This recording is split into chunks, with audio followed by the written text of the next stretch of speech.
Cold open question of the week, Brian. What is up, shoes? It feels weird coming out of my mouth. I choke over your name. Not that there's anything wrong with you. It just, Kaz, just you know how it is.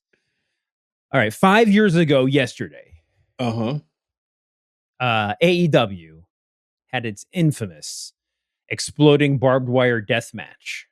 Wow, that was 5 years ago. Can you believe that was 5 years ago? I feel so old.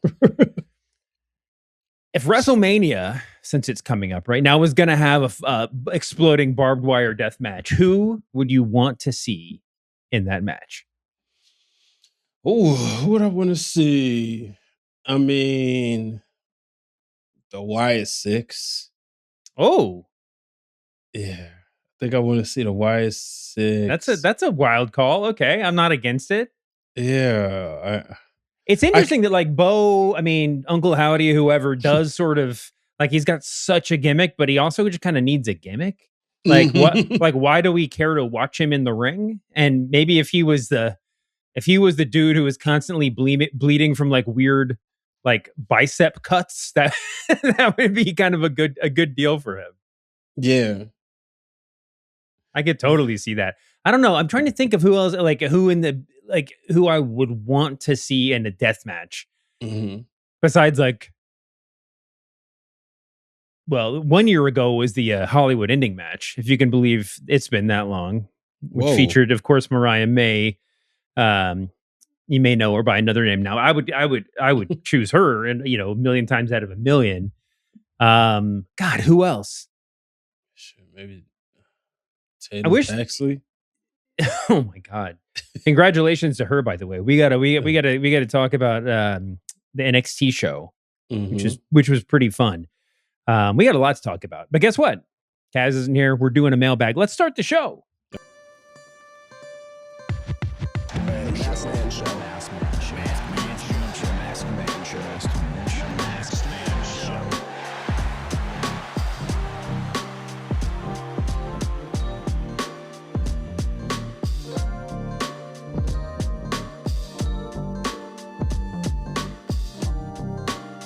Welcome to the Masked Man Show with Kaz is the name of the show, but Kaz is not here this week.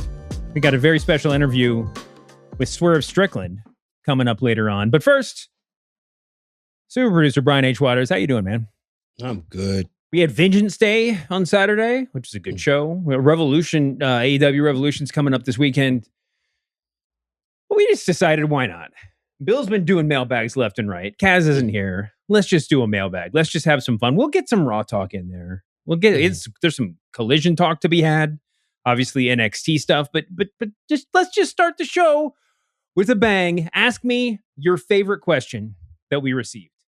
Oh man. So I think I like this one immediately from Matt Trago.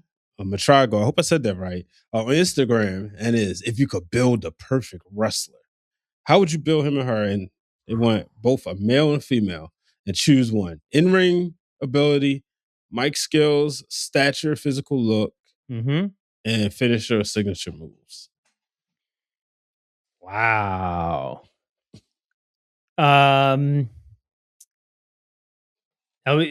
Okay, so I have to pick a wrestler, not just any wrestler, past or present, for each of those categories: in-ring, mic skills, physical look, and finisher, right? Yes. Damn.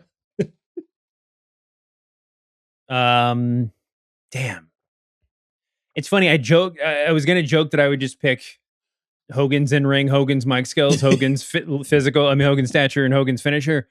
Because it's inherently stupid, but it's like, it's funny how few of the greatest wrestlers of all time even make it onto this list in a single category. Right. I mean, there may be one category, but it's like, you get Flair in there for mic skills, obviously, if you're a huge figure four mark, I guess, but you would never put, very few total package wrestlers, with all apologies to Lex Luger. Let me start with the men. And obviously I'm going to keep this like pretty American centric.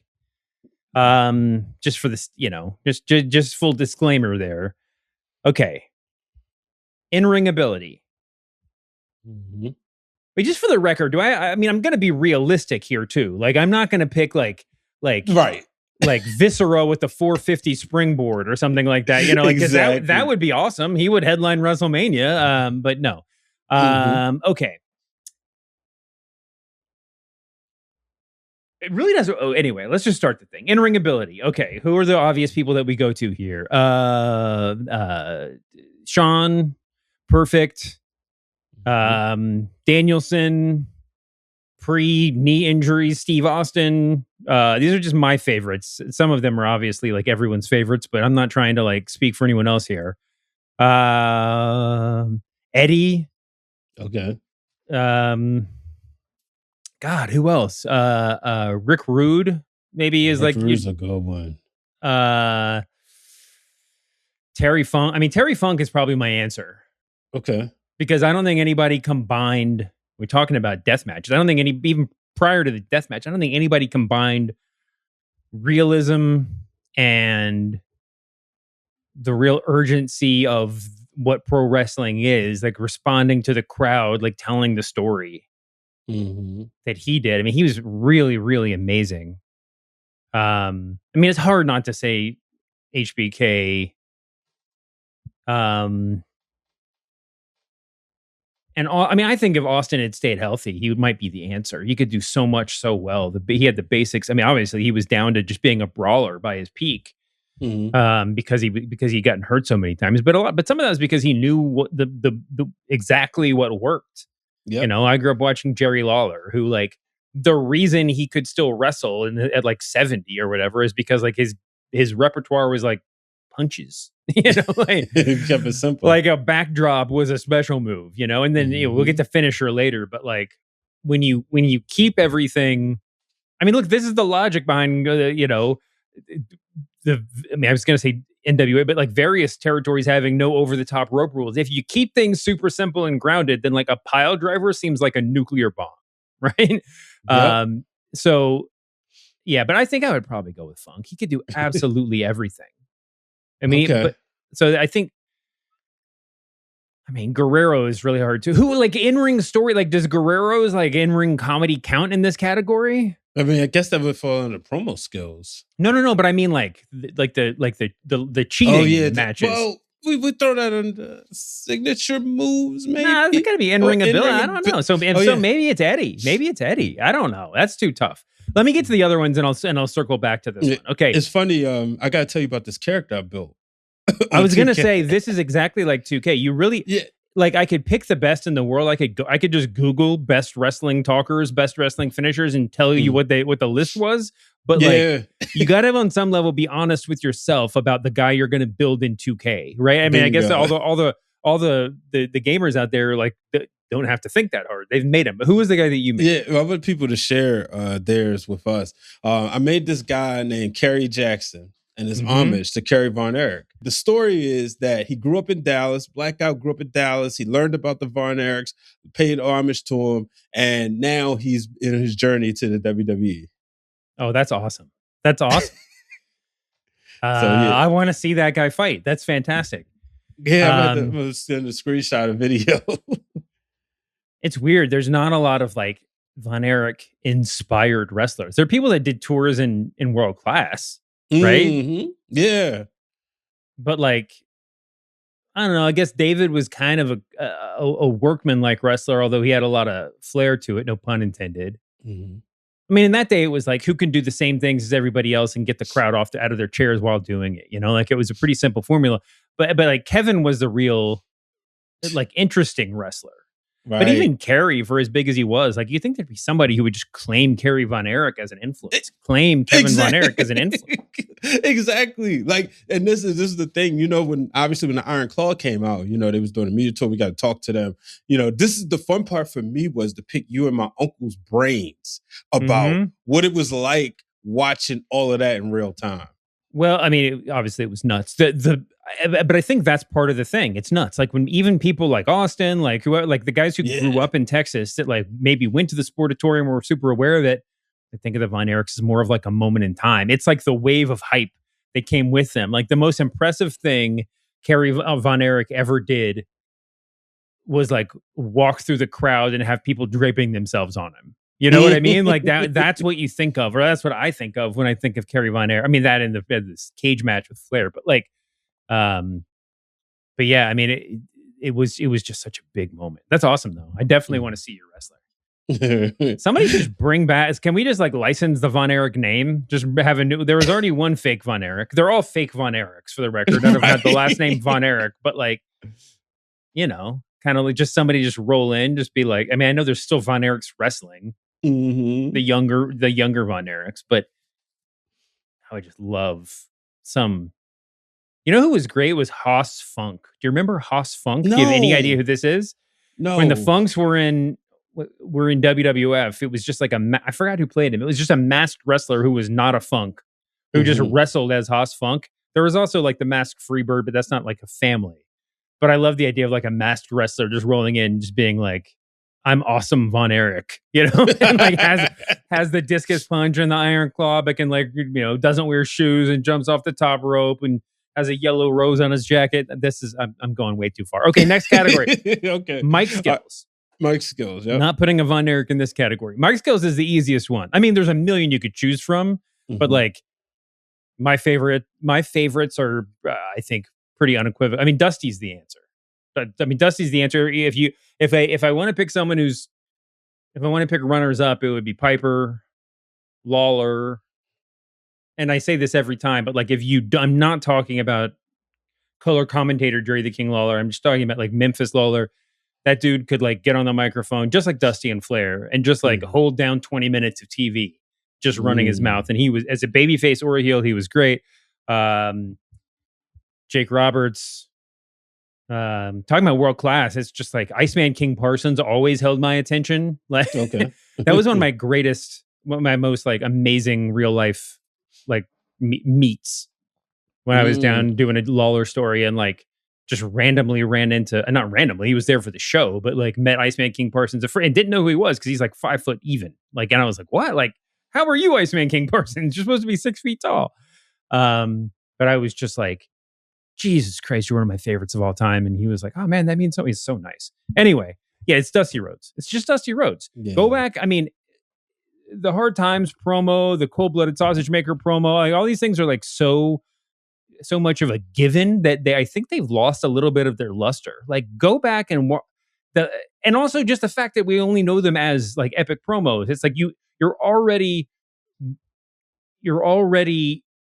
expecting an epic promo when you hit play on YouTube, right? But if you're just watching an episode of like you know, Crockett Television, like from their freaking 100 by 100 TV studio, and Dusty Rhodes rolls out and like whatever the hell he's wearing that day. And I always loved that Dusty had like no gimmick at all. And I would discourage almost every wrestler from doing this, but Dusty would just be there one week in like, you know, a black t-shirt with rolled up sleeves and a red bandana around his neck. And the next week he's in a mink coat, you know, and like, you know, like whatever. But you're just sitting there watching TV and there's like, Dusty Rhodes, come on out here. You know, like whatever, like it's not a big deal. And then all of a sudden you're in the middle of like the fucking Gettysburg Address. Like it's like one of the all-time orators. And his style, his affect lures you into thinking that this is just another Southern guy talking tough. But he does so much more.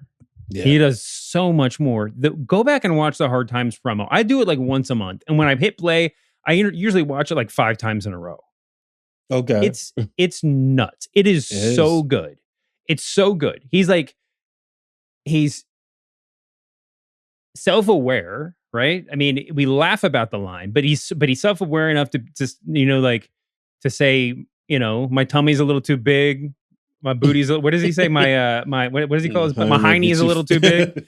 But I am bad, and they know I am bad. You know, like it's like to take a line like I am bad, and that was a little bit of the era. But to like imbue it with so much power is just so great. And the fact that he goes off, that he like starts off talking.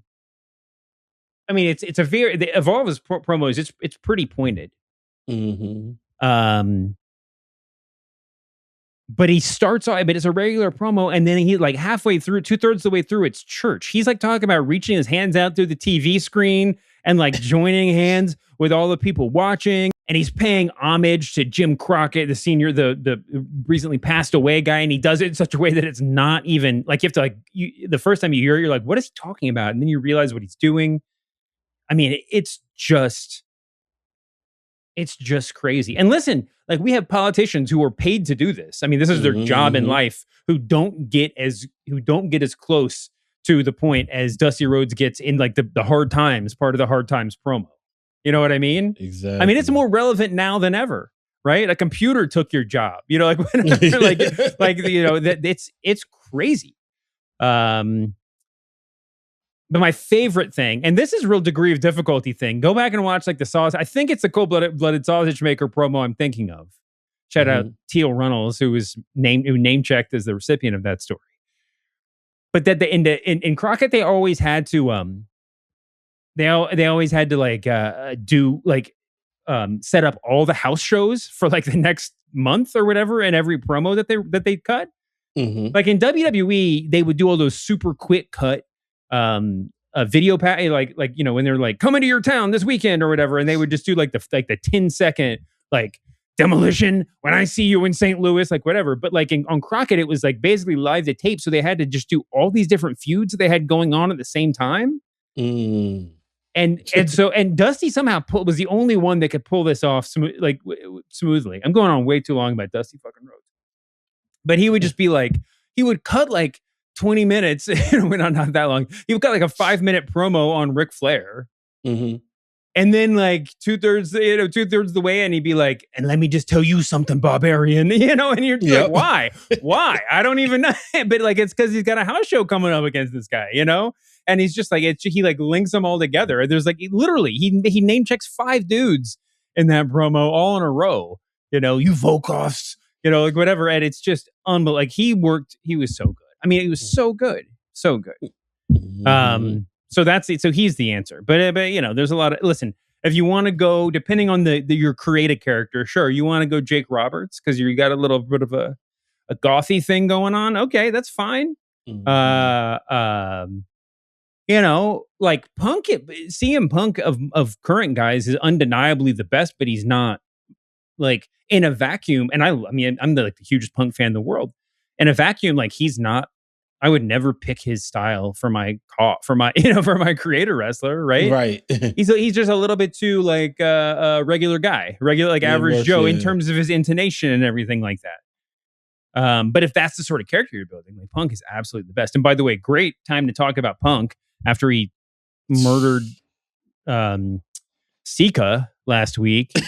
The only wrestler to kill a dead man. Well, I guess anybody that beat The Undertaker falls in that category. But anyway, like after that, he comes out and last night he calls the Usos Roman's young boys. Which may be more problematic than the Sika line in a weird way, because it's just so out of pocket. Like if you make fun of somebody's dead dad, it's like, that is a terrible thing to say, but it's also not, you know. It's true. It's a thing that a kid might say on the playground almost, you know, like whatever.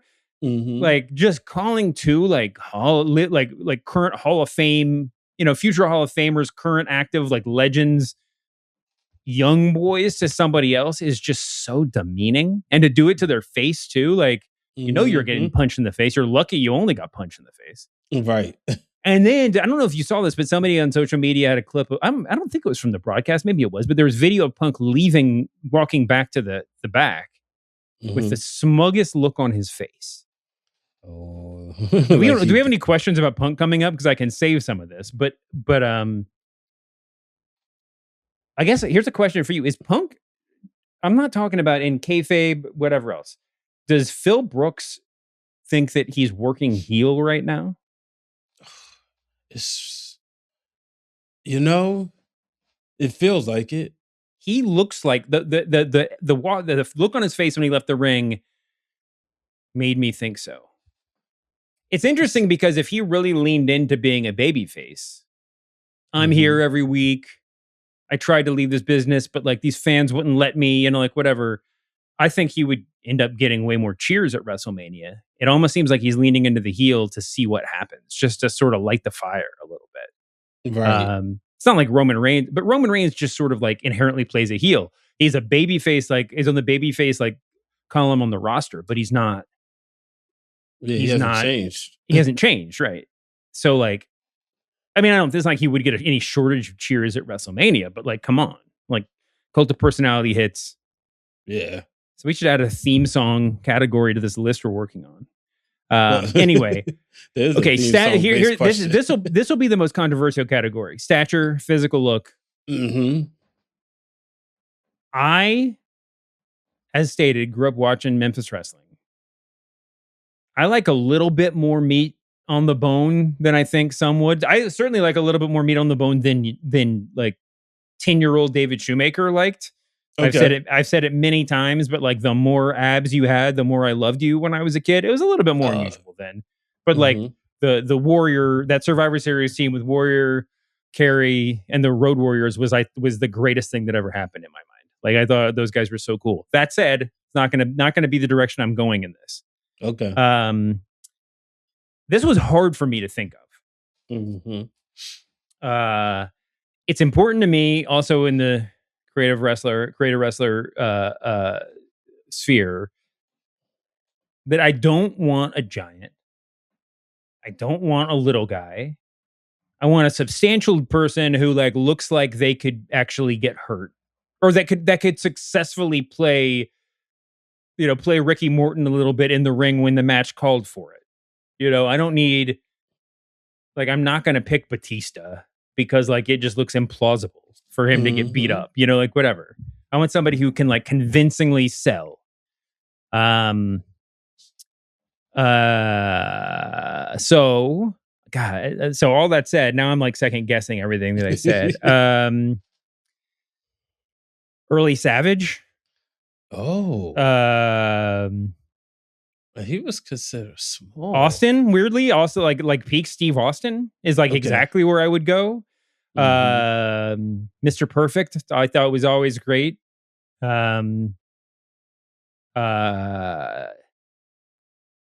Deep cut, steroid era William Regal.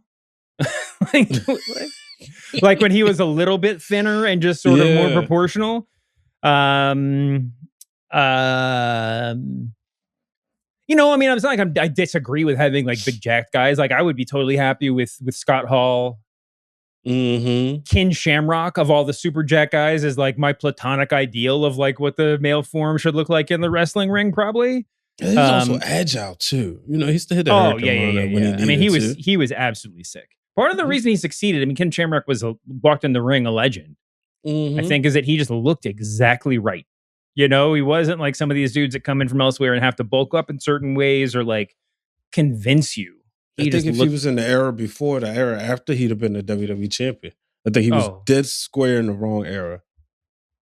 Yeah, I mean, because he was a little bit Bret Hardy. Like Bret ended up like really excelling in the Attitude Era by accident, but like, but Shamrock, was of that just sort of like his thing is that he was a great worker who was also an absolute nut job. Yeah. But that was kind of hard to convey in a company that was 98% nut jobs.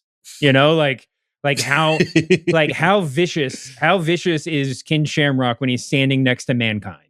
You know, like it's just sort of, you know, Ken not a Shamrock nut job, but like a very violent dude, you know? Right. Yeah, I mean, I think that's sort of it. I think if I'm doing creator wrestler here, I'd probably go Austin or Early Savage. Okay. You know, I don't want to do too big or too little. Like I said, like of current dudes.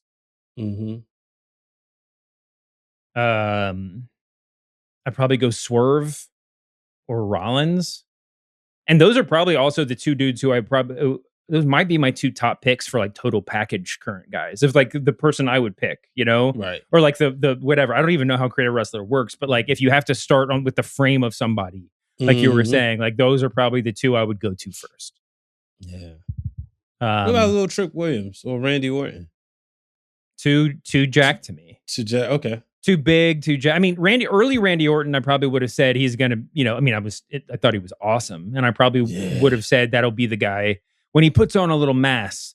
And when I say mass, I'm really thinking more like just that second, like that Triple H-y, like scar tissue that covers his entire back, then he'll be perfect. But weirdly, Randy just evolved into Brock Lesnar. Like he's just so disproportionate compared to everybody else in the business. And I like Trick. I mean, I don't have any problem with Trick. Trick looks like a wrestler, but it's the same reason I didn't pick Cena. Now Cena's, his peak Cena was way bigger than Trick is. But that's true. I don't know. I like something. I like people with like a little bit of something interesting. I mean, listen, there's that whole like all show no go thing. Scott Hall famously said it, but like it's a phrase that everybody knows. There's a piece of me that's like a pro wrestler's got to get in, like in kayfabe, a wrestler's got to get in the gym. Yeah. But like nobody's getting in the gym. Nobody in kayfabe should be getting in the gym to look good, right? It should be practical muscle, right? And unless you're ravishing Rick Rude, in which case you understand why he spent way too much time doing crunches, and also why he then would lose matches because he cared more about that than he did about ring work. But like a wrestler should look like a UFC fighter before weight cut, not like after weight cut. And I know the reason why they don't get me wrong, is for the aesthetic of it. And that's what we're used to. And like, it's meaningful. It's meaningful to look like $1 million in the ring. But for me, I want guys that look like they care more about, applying the move than posing. So like a little Bret Hart, man. No, I thought Bret Hart is really close. Bret Hart is really close. I think the only reason I don't go Bret is because Perfect was like 2 inches taller than him and just a little bit more. He was absolutely perfect. Yeah, he was. Perfect is basically just Bret, with a little bit extra. But Bret, low key, I mean, especially compared to some of the guys we see today, it's crazy to go back and really stare at Bret Hart footage and just kind of like take in how thick his arms were. Yeah.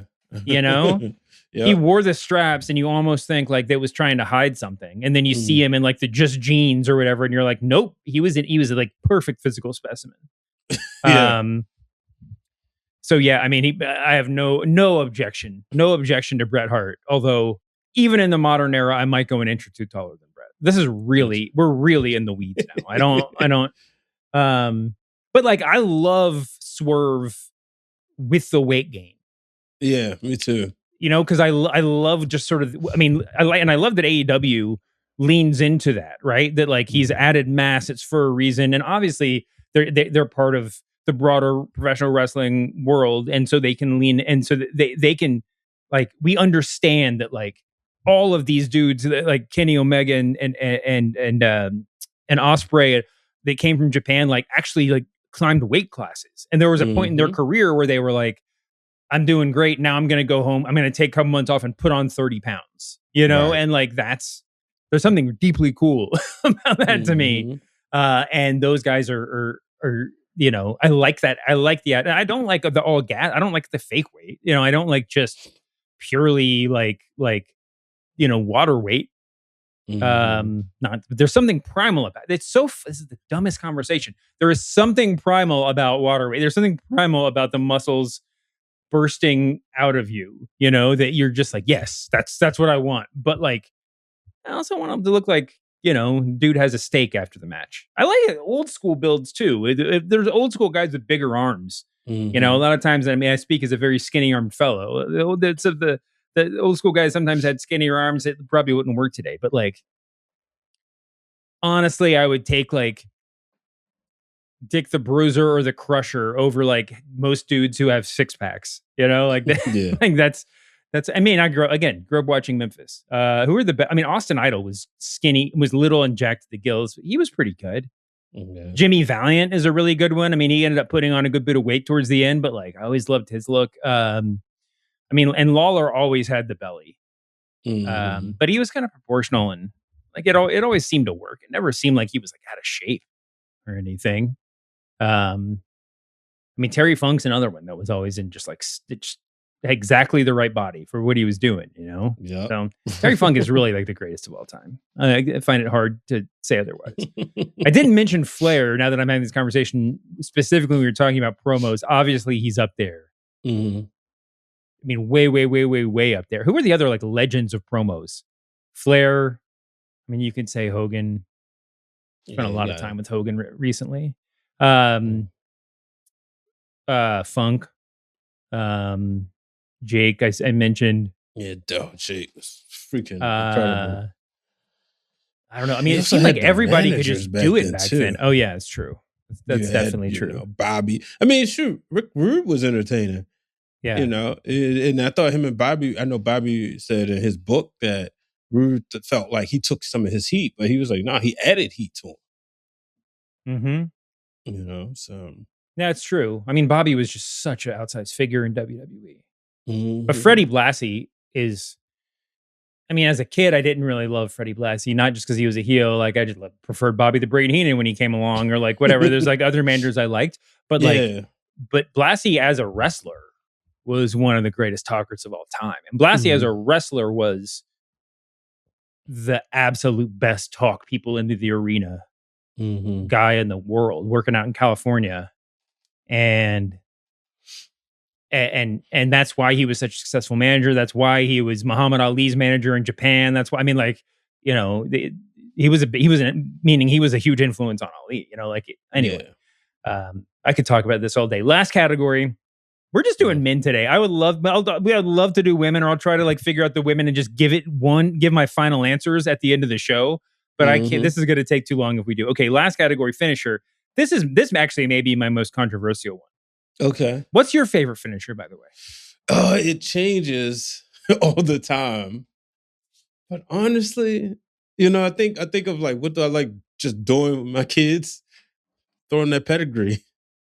I thought about the pedigree for a long time because it's one of the most iconic moves, and there's something really powerful about the setup getting a reaction. Mm-hmm. But that said, in the heat of the match, the setup just takes all the steam out of it for me. Yeah. You know what I mean? Like, I'd like something that can be put on out of nowhere. I mean, that can be applied, relatively speaking, out of nowhere.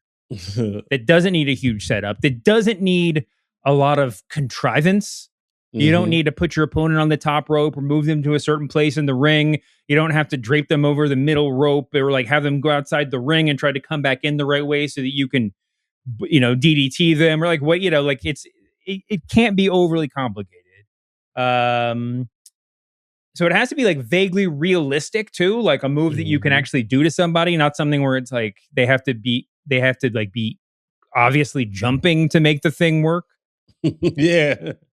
Big shouts to the Soul Snatcher. Absolutely the best, the most exciting move in current wrestling. But like, whenever somebody asks, like, how does that work? Same thing with Javon's OG cutter. But someone's like, God, how do they do that every time? It's like, because their opponent is walking into it. Like, it's like 75% on the opponent in the match. That's how it happens. That's a little bit too fancy for me. It has to look painful. I wish I was still young enough to try, like, doing a soul snatcher off my mother and father's couch.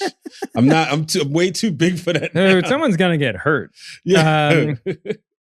But I feel like I would have had the ability, the physical ability to try it at least. You think you could do it? At, let's say 12, I was way smaller. Maybe. Wait.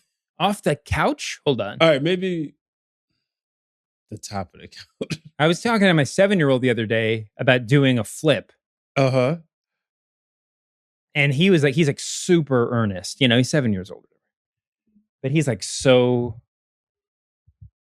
he speaks from the heart, And he was like, the crazy thing about he was like, do you think I'll be able to do a flip someday? I'm like, absolutely. You just take you some gymnastics classes. He's taking like jujitsu now, like whatever. Mm-hmm.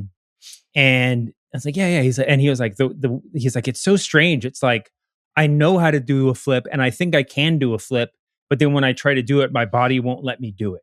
And I'm just like, yeah, you're right. And the problem is if you force yourself to do it through something that your body doesn't want you to do, sometimes you land on your neck, Yeah. Oof. Yeah. So back to the thing. The move has to look like it actually hurts. So apology, like sorry to all the fake F5s out there. Sorry to the big ending. Big E, you're a legend, but come on. It can't look like it hurts in the real world, that it hurts the person doing it more than the person receiving it. Right. I have a lot of these. I have so many. I have like so many diamond ticks. cutter, but that would hurt you. Like if you're outside. Like remember how DDP would when he did the diamond cutter after he fake joined the NWO, he got it done quick enough to get out of the ring before they realized what was happening. Like, oh, you're not with us. I was thinking about a move that could move that fast. Like you can't do a pedigree that fast. Yeah. Dude, it's so tough. I mean, honestly, this is, I feel terrible for this. Honestly, the stunner might be the best one. Yeah. That hurts. Because the kick to the gut is a huge piece of it, right? It actually looks like it takes some doing, but the doing is built into the move.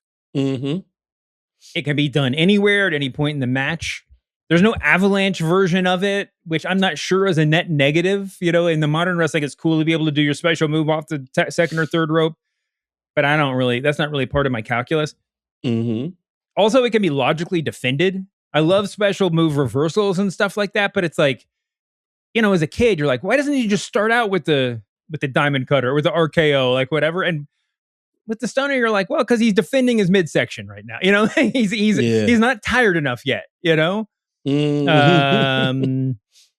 What else is good? This violates my overly. Maybe takes too much setup, but the way he does it is compelling. The Muscle Buster is absolutely one of my favorite things because it looks like it would absolutely kill you. And it just fits the character. Fitting the wrestler is a really big deal. Yeah. There's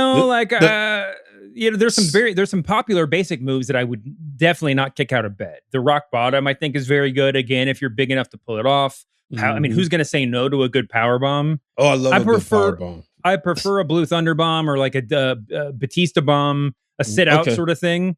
There's the other end of the spectrum, like Kevin Nash, who like, I'm sure that probably did hurt more than some of these other dudes, but it looks like you're just lazy. Just like you do have to move and then you walk away when the guy is like at his apex.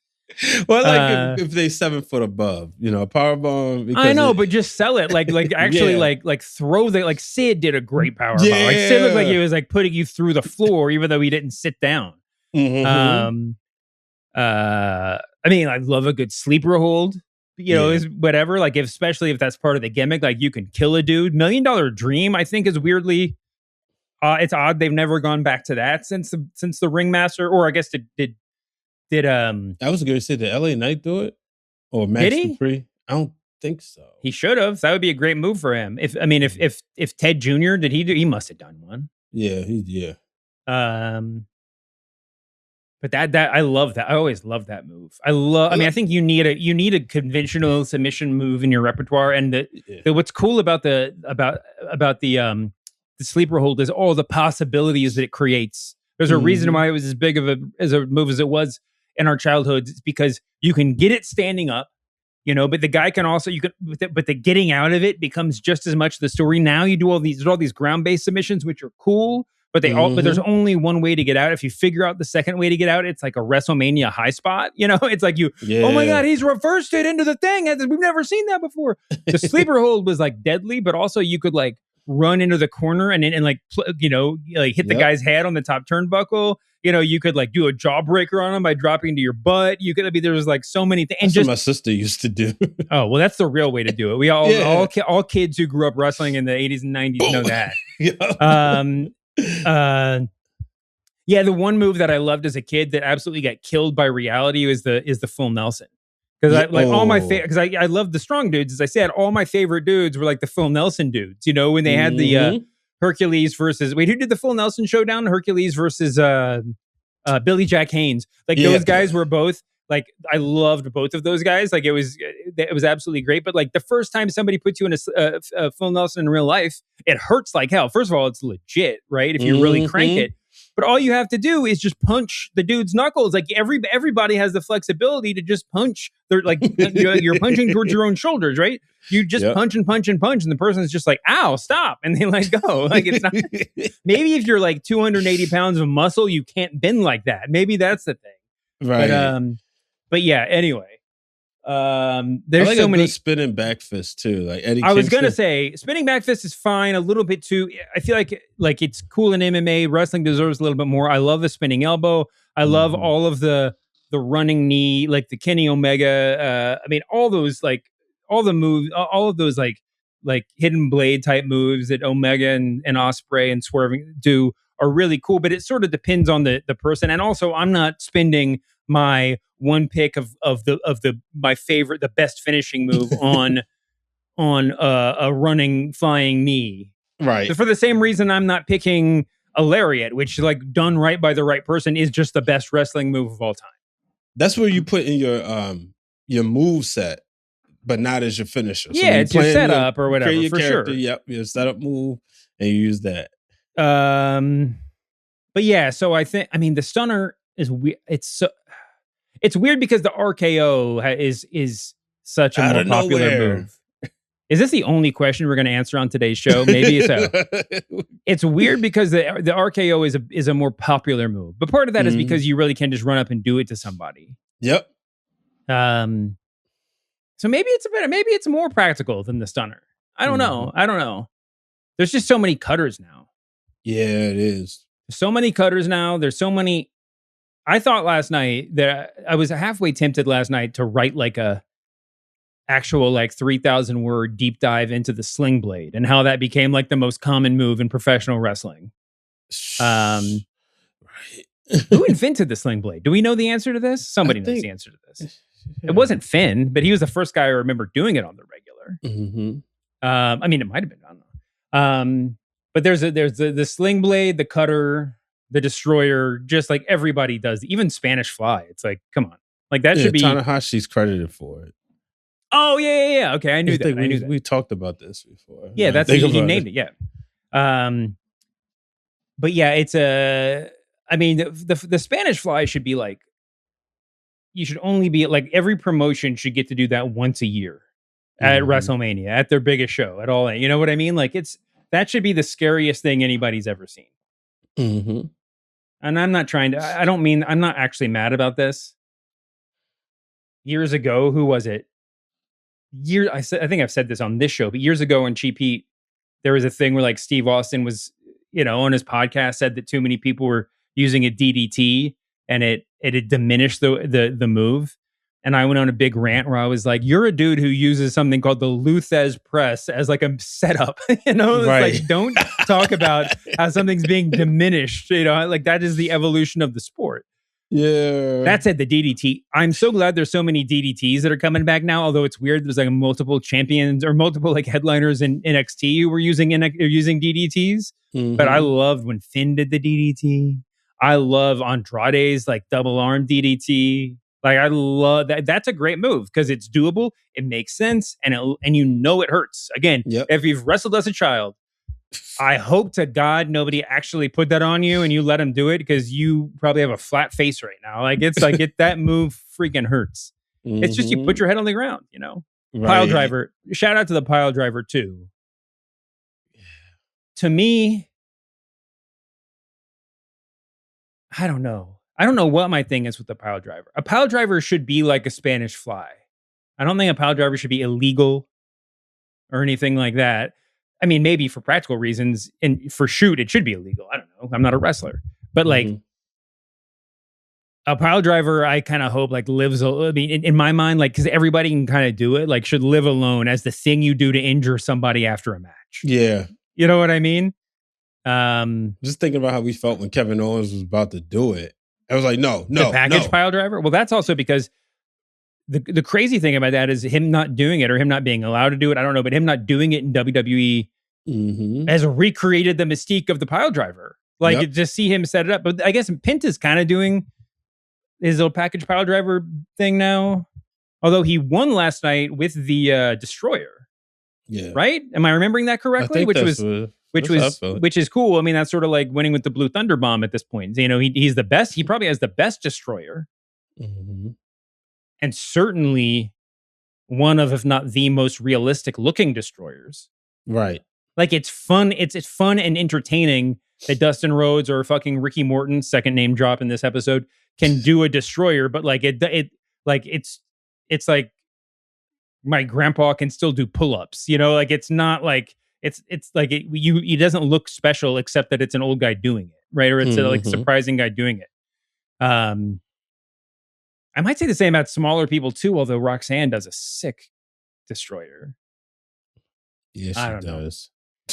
What did she have, a tumor removed? Is that what I heard? Oh, like a non-malignant tumor. I think that's why she wasn't there last night. Okay, yeah, I knew she had been out. So like total package current guys. I mentioned. Yeah, Benin on her mask on her back, but she's okay, right? Yeah, she should be fine. But like I mentioned, Seth and Swerve, and it's weird because I don't know that I would pick Seth as like one of my 5 favorite WWE wrestlers right now. I probably would. Really? I'm just saying he is more of a total package than he is like a favorite. You know what I like? But I think he's absolutely great. Yeah, he's like one of my favorites right now. Finn is one of my absolute favorites of the modern era by far. Not the best promo, although he does a good job of it. If he violates my spends too much time doing sit-ups rule. Well, he's got crazy moveset and yeah, he does. Like he violates almost all of my rules, but he's just like one of my favorites. He's fun to watch. He's so good. Can you believe that he got jumped out of the Judgment Day last night? Oh man. Yeah, felt like it was coming. And everybody keeps saying Dom's the original left. I'm like, he's really not, because he's not original. It was Rhea and Priest. Yeah, Rhea, and Edge, obviously. It's aka Adam Copeland. And I don't know, you see the Discord line where they was like, just ask Edge, and then Dom corrects to Adam Copeland, and then he should have just said Swerve jumped Cope in all caps. Remember when that was the thing? Yeah, goodness gracious! It's like, yeah, my friends call me. By the way, just call me Cope. Can I just say one thing about Adam Copeland, aka Edge? He's a living legend, legitimately, and I've always enjoyed him. I think more than most. I don't know what's going on with him right now. I don't know where he is. What is he making a TV show or a movie or something like that? I don't know what's happening. But whatever he's doing, I assume is the reason why Christian is just off TV permanently now. Like they're waiting for him to come back to be a reunion. And it is. I know that AEW has too many wrestlers. Someone said they signed 15 wrestlers already in 2026. I mean, some of them, like the War Dogs, are dudes who've been around that finally got the graphic. You know, like what? Like it was 15 instances of the graphic. The AEW, is all elite graphic. But they have too many people anyway. But like Jesus Christ, Christian was like a standout. Christian's the kind of guy you couldn't keep off TV. And like and he was different than everybody else. And like, why isn't he there? It's kind of nuts. Like what? Like Edge, get your shit together. Get your best friend back on television, man. He doesn't have that many years left. Right. I also saw like an Instagram ad for like the plank system that Edge is selling. Have you seen this? Oh yeah, I've seen them talk about it. Very tempting. It is. It's always tempting on those in the history in like the long and troubled history of home workout machines. It's always tempting to buy a thing for a relatively affordable price that looks like a thing you could do. But guess what? You can already plank. Like if you yes. It's like, don't buy, I always say, and listen, I'm not in any kind of shape, but like, don't buy weights until you can do 100 push-ups, like in a row. Like don't waste your time spending money when you are not spending the time doing the most basic thing that like the human body allows you to do on your own. If you want to get a pull-up bar, okay. I'm not gonna scream at you about that. But don't buy some like home workout system. Don't buy a Thigh Master if you can't like be troubled to like walk around the block for 30 minutes a day. You know what I mean? Dave, you just gave everybody some great advice. Are we sponsored this week by the Thigh Master? Jesus Christ. No, I don't think so. At least unless it comes up in somebody's dynamic ads. But you brought up last night. I gotta ask you this because I can hear people in their cars screaming. Were you one of the masked men last night? No, Stat Guy Greg texted that like a picture of one of the dudes, and he was like, "I made my WWE Raw debut last night," and for like 5 minutes, I was like, "Did he?" Like, it's like, if it had been in Philly, I would have been really confused. Like I would have been just like, "Oh yeah, that was him." Because where do you get that many jobbers? Or I guess that's probably the writing staff or something like that. I was not one of the masked men. I'm glad that they're like leaning into it though. Mm-hmm. A lot of people like when we're talking about special moves, it's like, on some level there's too many people doing the destroyer, but I'm sure that everybody doing it wants to be the last person doing the destroyer. They want to be the one and only destroyer doer. They want to win the contest. Mm-hmm. And I like that Seth is totally trying to own the black hoodie thing. Like I think on some level Seth is sitting there thinking, when people look back in 10 years, when they see a black hoodie, I want them to think of me and not the bloodline. Was always great. that was really funny. The organized dance that they were doing was very like Spider-Man on Broadway or something. Mm-hmm. Like there's definitely just like a silly cartoon supervillain aspect to the whole thing. But yeah, it was definitely cool. It was definitely cool. I love, and I mean, Kaz pointed out, and it's totally true, that Seth is weirdly just like the most identifiable guy just because of his like shoulder, his traps, like whatever, like it's him. Yep. Yeah, it's incredibly funny. But I love that they're doing it. By the way, you mentioned, just talking about all these, you're talking about the Vision. Mm-hmm. What are they doing with the Vision? What do we think this WrestleMania match is going to be? Like, it does seem like they're treading water to get to Seth versus Braun Breaker. Right. Mm-hmm. There was no particular plot advancement towards it being Seth versus Austin Theory or Logan Paul. It also seems like we're probably going to be doing Logan Paul versus. Are we doing Logan Paul versus Tom Brady in some form or fashion at WrestleMania? Is this is going to happen? Got to have a showdown of right? Some but sort. like, and if they do, that's probably all that Logan Paul does, unless they really need him for a tag match, and then Tom Brady can just get involved, But the thing is that the Vision is down to 2 people now, 3 counting Heyman, but 2 wrestlers now.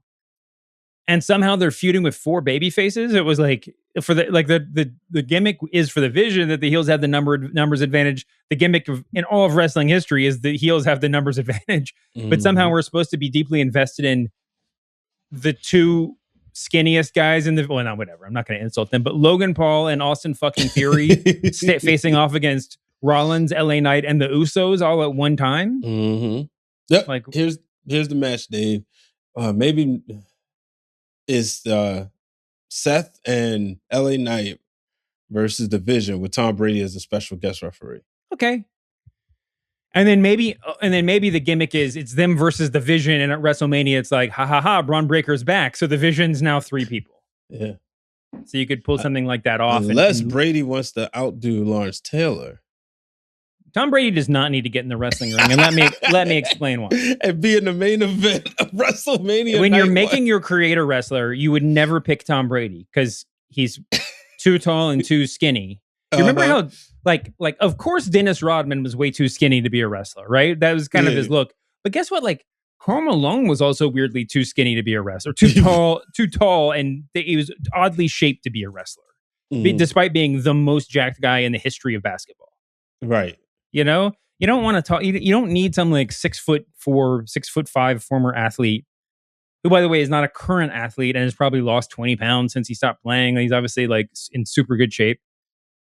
He doesn't need to be in the ring wearing something besides what he would normally wear. Come on. But that's going to be a lot of fun. I don't know how we missed this before it started happening. I love that Logan Paul is out there challenging football players to sort of set this thing up, and then like Le'Veon Bell and other dudes are just like, "Yes, I will fight you," and he's like, "No, it's a gimmick." So yeah, you got the call, but that could be totally true. But if we do that, I mean, when the Usos came out before LA Knight last night, I was like, "Oh, we're gonna do Theory and Paul against the Usos for the tag titles or something like that." And that's a big time match, right? That's a WrestleMania match. But then LA Knight came out too. Did I miss something? Did he drive Heyman to the hospital and they never returned to the scene last night? Something like that. This is the epitome of LA Knight. It's like he gets it's like he's almost Steve Austin, and then WWE forgets he's employed there. It's like, it's so weird. And see, I always get so much heat from all of my friends because said, I'm not a big LA Knight guy, but that's me. But that is the best way to explain it. It's so weird, man. I don't know. I mean, I'm not the biggest LA Knight. I think I'm a big LA Knight guy, and then I meet like my nephew Noah, type of conversation with him, and I'm like, oh no, I'm not the LA Knight guy here. Okay, I get it. There's a different level to all this. Yeah, I think for some people, I think it's just like it's an age thing to some extent. For people who were fully cognizant. Like we're like fully aware during the Attitude Era. You appreciate him because he reminds you of that, but also it doesn't have some of the zip that it did hearing it for the first time.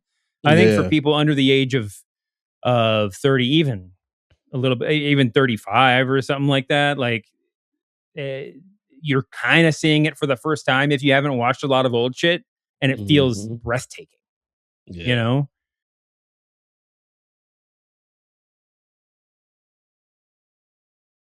But yeah, so I don't know what they're doing with the vision. There's just too much up in the air right now.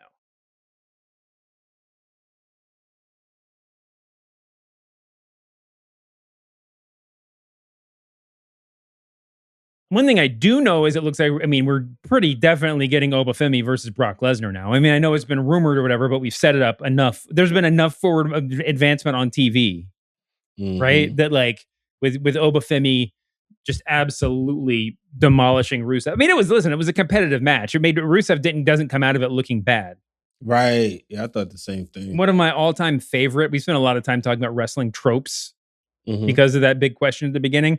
One of my favorite accidental wrestling tropes is when two guys are fighting each other, but they accidentally wear matching outfits. Yeah. And that happened last night at Rusev versus Obafemi. Like they were like they looked like a tag team. I'm sitting there staring at them. I'm like, there's a world in which these guys, they just package them together if they show up at NXT at the same time and neither of them can really talk yet. They're like, we're going to make this the Dudleys, the New Age Dudley boys, whatever.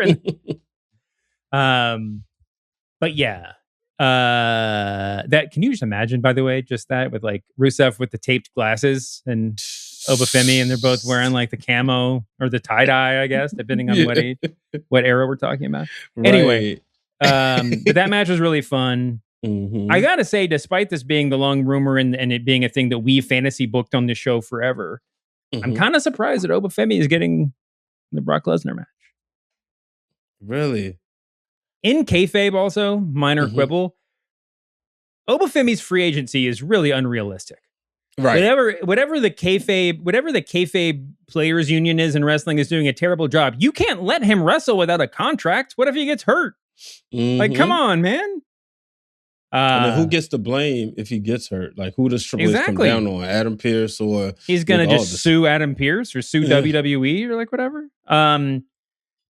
But yeah, it's amazing that Obafemi's getting this spot, and part of the deal with him not signing is that he can appear on either show.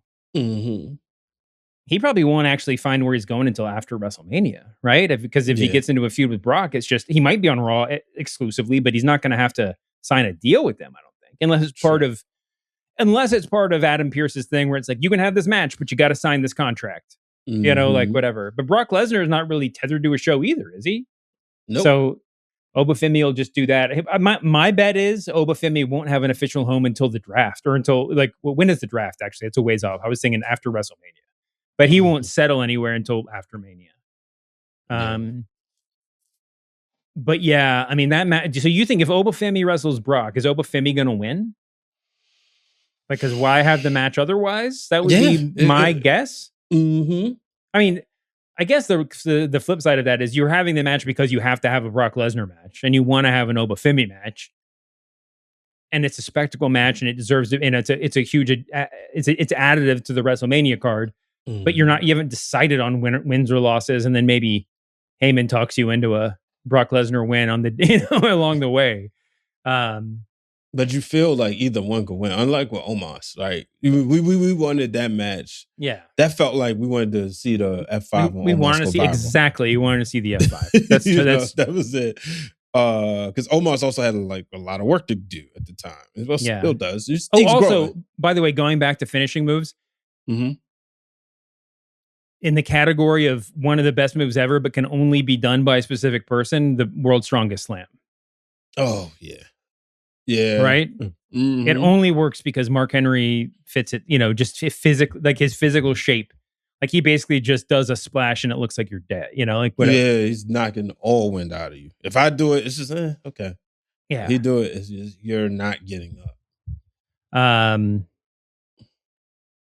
Yeah, but anyway, I think Omos is going to win at WrestleMania. That's wild. If Omos pulls off the thing where he tosses, I was surprised that he did it last night. What'd I say, Omos? Yeah. If Obafemi, when he did the toss onto Rusev last night, it was bonkers. I didn't think that was a thing you could do on guys of that size. And now I'm wondering, can he do that to Brock Lesnar? Does Brock Lesnar take that bump? When was the last time Brock Lesnar took a bump of more than 5 feet? Goldberg jumps out the mind. Huh? Goldberg jumps out the mind where he was just like getting tossed around. Oh yeah, I guess. Yeah. Lesnar can do it, but that's a dead fall, from whatever. That's like Lesnar, and Lesnar's, how old is Lesnar? 48? How old is Lesnar? I'm just saying, I'm about that same age, and I'm not joking around with potential back injuries. Right. It's like I get out of bed wrong and I'm just ruined for a week, that's a freaking mess. Yeah. Anyway, but the WrestleMania card is sort of shaping up now. We're really into obviously WrestleMania season, but actually read that question about the Rumble because I want to address this. Okay, which the one about the okay, I know which one you're talking about. Okay, so this one is coming from L _T _Drano 316. This is a long 2-part question you're talking about, right? It says, one, does the Elimination Chamber need to go away? Essentially accomplish the same thing as the Rumble, but in a far less iconic way for a kayfabe consolation prize title. The champion, the Rumble winner didn't want. Also eats up half of the runway to WrestleMania bill. And then part 2 is between the Rumble and Elimination Chamber, all 4 world title matches across the board, men and women, are decided by match winners. Yeah. What you should inform at least one WrestleMania main event, a red hot storyline. So is it a consolation prize? Should it be we get rid of the chamber? 100% yes.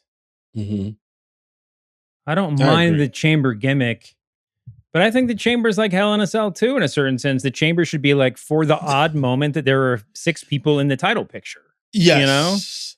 It absolutely messes up the road to WrestleMania, or just makes it too static. We've been complaining on and on and on that there've been no stories leading up to WrestleMania. Part of that's because you can't have a story leading up to WrestleMania because that your WrestleMania matches are going to be decided in the Rumble and in the Chamber. Honestly, I think they should get rid of the Elimination Chamber as a WrestleMania season event. And listen, they're not going to do it because you sell paper. Well, you don't sell PLEs anymore. But traditionally, you would say you don't do it because you got to sell this big event. And still, you got to get people's eyeballs on it, right? You got to make ESPN happy. So they probably won't get rid of it. But I think if it were me, if it were Fantasy World, you absolutely get rid of the Elimination Chamber. And frankly, 85% of the time, the Royal Rumble winner should be a shock.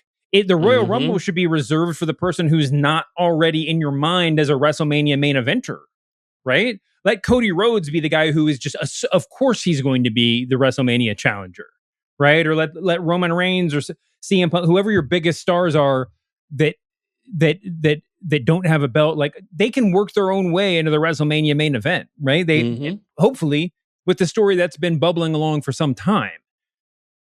But the Rumble should be saved for guys like Jey Uso. The Rumble should be the moment where dudes like LA Knight, or even I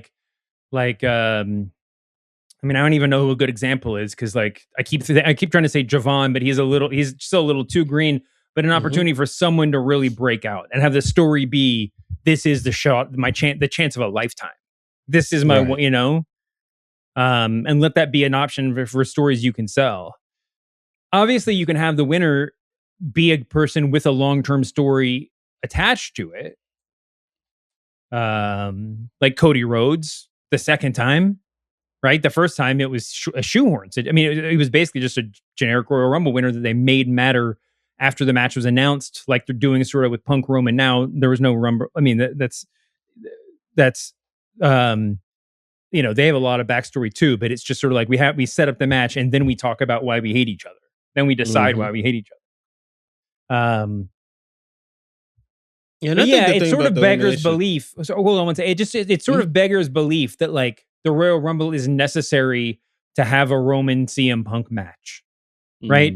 In kayfabe, Adam Pearce would like sign up this match and give it a contractual guarantee that it will be the WrestleMania main event in a fucking second, right? Oh yeah. When you got money like that laying on the table, you gotta go for it. So yeah.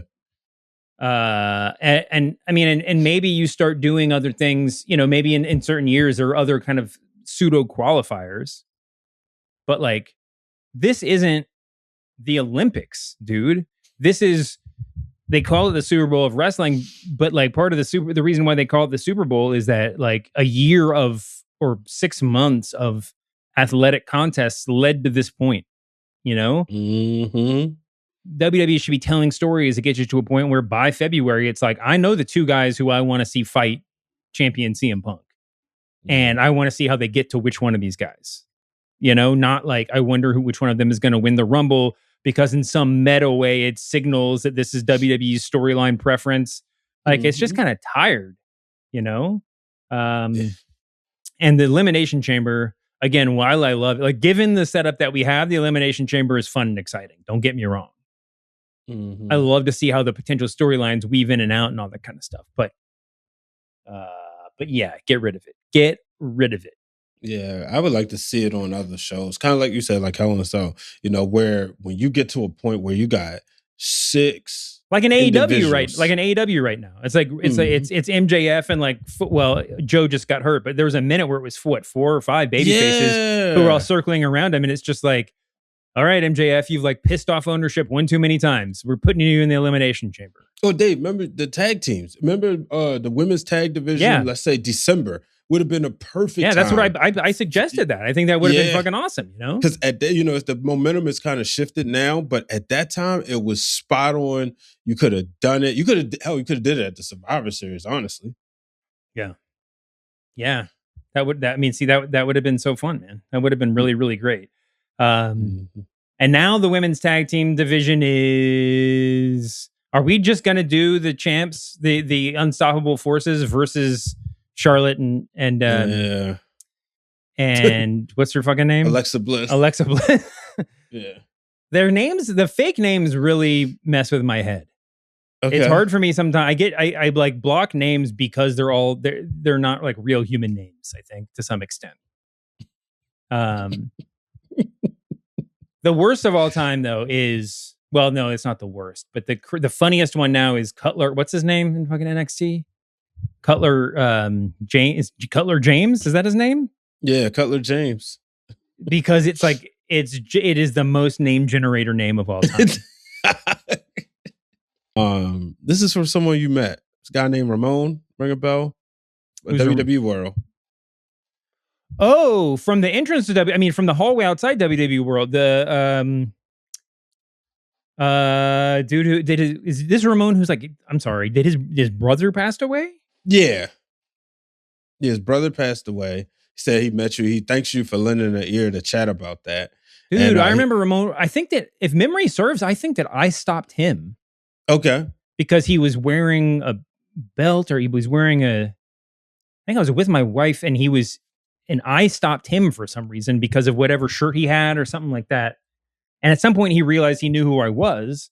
And we ended up having a nice chat, but his brother, I mean, I don't know if I can tell this guy's story, but he just suffered this crazy tragedy and like really immediately and still made it a long way to WWE World because he had a ticket to the Cody signing, if I remember correctly.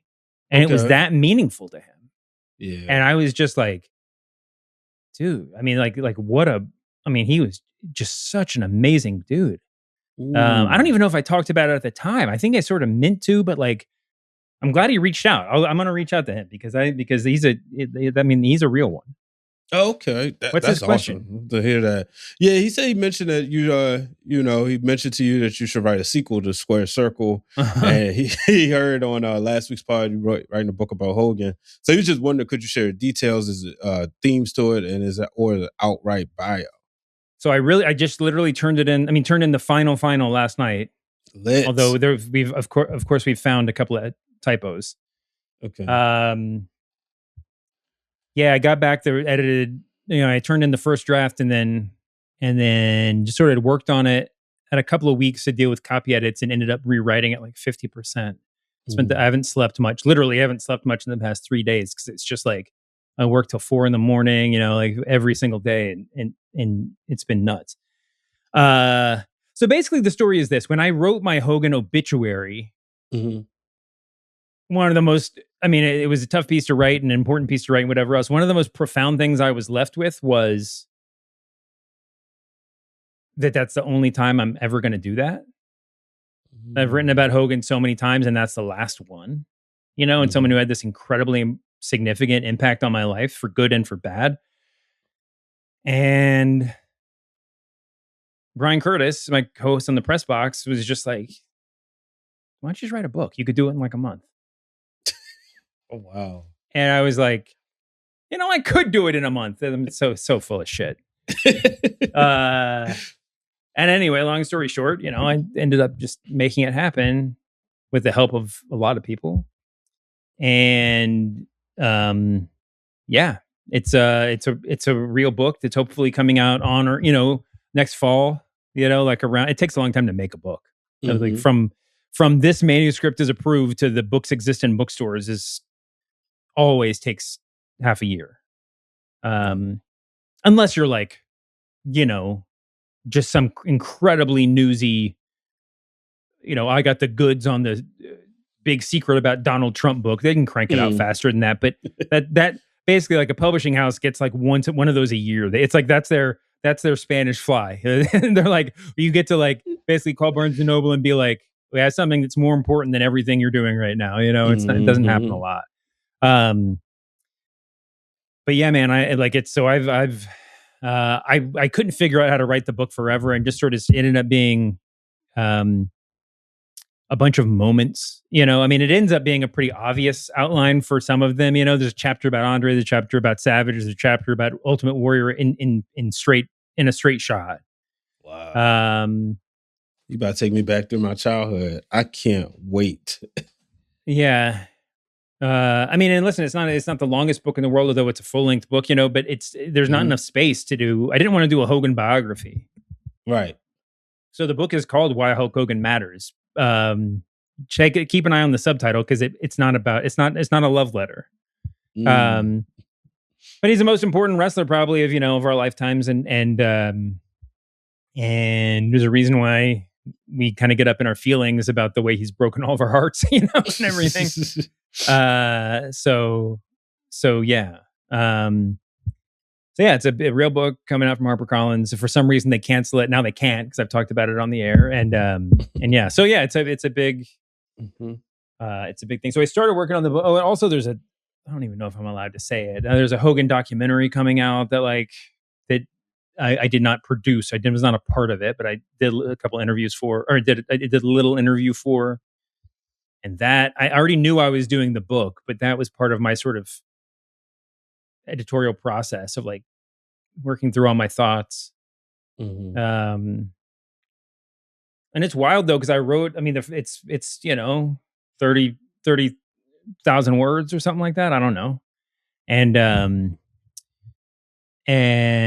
you kind of think that you just like I didn't self-edit at all. I just wrote everything that wanted to come out on the first draft. And then I got it back, was working on the second draft, and I just couldn't stop thinking of things I had to put in there.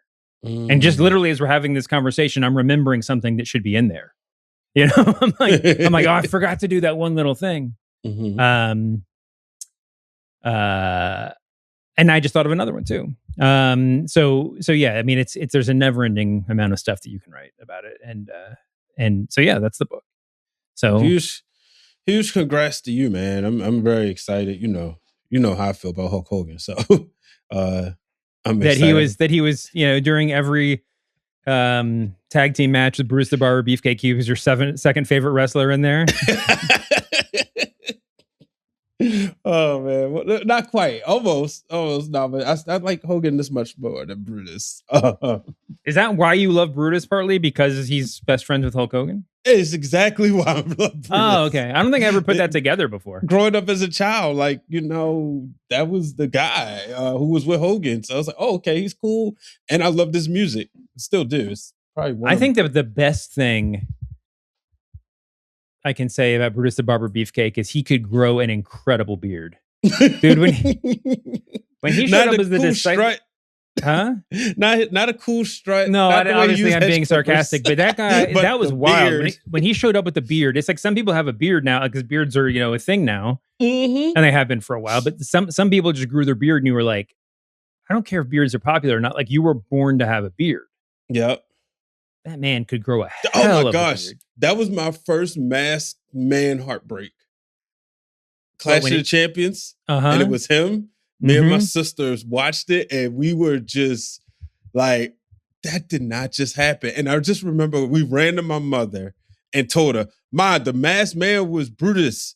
And she was so like, they were like brothers. My parents were so dramatic. Oh my God, that is so funny. That's the best reaction. They were like brothers. It's Brutus is incredible. One of the craziest things in doing this book, I'm just watching. I mean, I basically just had Hulk Hogan matches on. Oh, I'm sure for the past 6 months. That sounds great. It's strange what jumps out at you. There's a lot of Brutus thing, and maybe my next book will be about how Brutus the Barber Beefcake actually did not have 10 different gimmicks. He had like one gimmick that was just the evolution of a character that we talked about before, which would be just amazing. But it's just weird the things that stick out to you at some point. Like I was watching Hogan Savage not just the other day to really just to go in on one moment in the match. And like the thing I couldn't stop thinking about was like how tan both of them were. Like that was seriously like the blackest match that WWE had for like in like a 15-year span. It was. Like those guys were just another color. I mean, a lot of it's just like it's like Flair and Dusty with the fur coats. It's like one guy comes back from the tanning salon and the other guy's just like, shit, I got to get to the tanning salon. It's like the Sneetches. They just get darker and darker and darker. But yeah, it's the things that just end up sticking with you are really, really crazy. But there's some good stuff in there, and there's some stuff in there that like I didn't expect to be writing about, and there's some stuff from watching tons of video that like ended up becoming more meaningful than I realized it was, and all that stuff. So I also watched, and this is not in the book, sadly, but somebody posted the worst battle royal in WCW in pro wrestling history when it was during the New Blood era of WCW, where David Arquette was the champ. Yeah. And the winner of the battle royal got to fight Arquette, and it was the Millionaires Club versus the New Blood. But the New Blood also had all these enforcers, like the Mamalukes, and I don't even know who else was in there. Tank Abbott was like the Sting of that era, just the unaffiliated wild card stalking to the ring, and there was literally WCW had that little bit smaller ring. It was literally full, like you could not fit another wrestler in the ring. Wow. There's a barbecue joint in like Arkansas or Alabama somewhere that has a wrestling ring in it that I saw online a couple weeks ago. Did you see this? It's like Brother Jimmy's Barbecue or something like that. But it has like a ring, but the ring is like 4x4. Like it's a very small ring, but it's like a legit 4x4 ring. Okay. I'll have to make note of where it is because obviously I'd want to go. But the WCW Battle Royal, the ring looked like that 4x4 ring from the barbecue place. Like it was so full of wrestlers, it looked so tiny. Oh wow, yeah. And it was just the dumbest. It was the dumbest thing ever. What's it called? So I don't mess it up. Is it Brother Jim? For it. I just see it as a barbecue place. Stumpy's Backyard Barbecue. Stumpy's Backyard Barbecue. That's right. Where is it? Let me see. Yeah, this is a very it is in Arkansas, Marion, Arkansas. All right. Stumpy's in Marion, Arkansas. Shout out. Isn't it? It's like 4x4, right? It's like a super small ring, maybe 5x5. Yeah. That's so funny. Anyway, Why are we talking about this? We was talking about Hogan. Oh yeah, the Hogan book. So yeah, that's been a lot of my life lately. Are there any other questions you want to hit before we get out of here? Yeah, I want to ask you downgrades and interest music. Somebody has a hot take. Bonito Miguelito says, I always love Burning My Light more than Voices as a theme. What is Burning My Light? I literally don't know whose theme song that is. And Randy again, Orton. the other Randy. Say, yeah, nothing's gonna turn around. That one. First of all, I've said this before. You're a bad Masked Man Show listener if you're asking this question, because I care less about theme songs than just about any wrestling fan in the world. So what is the question though? I'll get a hot take out. Yeah, what's the worst downgrade? Oh, when you went from one theme song to another? Mm-hmm. I think Becky Lynch. Oh, I love her new theme song. I mean, the man theme is iconic. Like, I don't think you're ever going to reach that level. Yeah. I mean, the Road Warriors use it. Wow, but their WWF theme song was fine. Mm-hmm. I mean, I think CM Punk. I think that almost every instance is going to be someone who like found the perfect real song and then had to downgrade to a WWE or a house song. There's a lot of indie guys who had used cool songs in the indies, then had to go to NXT and figure it out. DIY. I mean, Gargano is one, whatever. But I don't really care. Again, I don't care this deeply. There is an answer to this. I'm trying to think what it would be. It would probably be someone who switched shows. Hogan. No, because Voodoo Child was great. Oh no, no. Fake Real American. Yes. Jimmy Hart had a cottage industry for a while of doing rip-off songs. Like, yes. Like, was it DDP or Raven that came out to Fake Smells Like Teen Spirit? Like, it's just like straight up rip-off songs. Like in 2026, like lawyers would be involved level of rip-off songs. Mm-hmm. But wasn't there somebody besides Hogan who came from WWE and had a fake version of their song that was just so bad? Or like wasn't there a fake Hitman Heart song that was just terrible? I mean, there was that might be the worst kind of downgrade because it's just a shadow version of your well-known song. Mm-hmm. Never do that. Never take the poor man's version of what you had before. Right. I mean, there were a lot of people that really got screwed when CFOs stopped being used, because that era of NXT music was just absolutely epic. Mm-hmm. I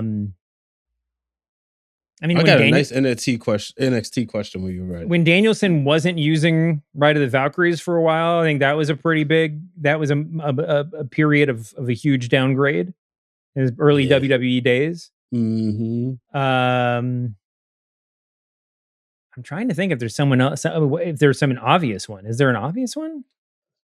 No. You said it. You actually had the right answer, and we touched on it with the fake version of it. The correct answer is Hulk Hogan, NWO Hulk Hogan, the second time he came out in the show when they did not have the rights to use Voodoo Child. Yep. And they just played like fake Voodoo Child. Like that was it. That was the biggest downgrade, because every fan just knew what was going on. It was crazy. Mm-hmm. It was absolutely nuts. That is the house too. On the video games. There's a fake rock house. Oh, really? Yeah, like not now because they paid for the license, but the PlayStation 2 era, it wasn't the NWO theme music, but it was like this fake version of it. Yeah. So, some songs are just so iconic that like you're never gonna find it again. Wasn't there a fake New Age Outlaws theme when they did their TNA run? I feel like it was. I don't remember it. But Road Dogg, by the way, got released or quit. It turned out that everybody thought he got fired. I made the joke in the group chat about him like showing up with his, scanning his ID card at the front desk, and then the security guard saying, "Oh, you didn't know?" But apparently he quit. Apparently he's been sort of given losing a little bit of power in the creative meetings, and so he just decided to leave. Which okay, good for him. You see him in AEW? I think that's like a question we just ask at this point. Is he in AEW? You're saying will he go to AEW? Yeah. Is that the question? No. No, I think he's more of. I mean, Pritchard went to TNA. Don't get me wrong, but I feel like at this point they're making good money, and there's a lot of money to be made outside of having a 9 to 5, like having a steady job. He strikes me as a sort of dude who will just make his money on a podcast or do whatever, and then maybe get hired back someday. True. Also, you got these Legends deals now. I mean, how much is AEW going to pay a creative team member compared to what he's already making as a legend? Yeah, that's a good point. Because then presumably you just get aced out of it. Now, I know there's some AEW folks who still have Legends deals. I think DDP was working both sides for a minute, and there's other examples I can't think of. But I would assume if you just like triumphantly go over there and start working full time, then you probably start getting smaller monthly checks from WWE. What was the NXT question? All right, so we got quite time for one more. So this is from Rito316. It says, which wrestlers make the NXT Black and Gold Hall of Fame, but are forgotten for their WWE run? Some examples include Enzo and Cass, Bo Dallas, the Vaudevillains, Bobby Roode.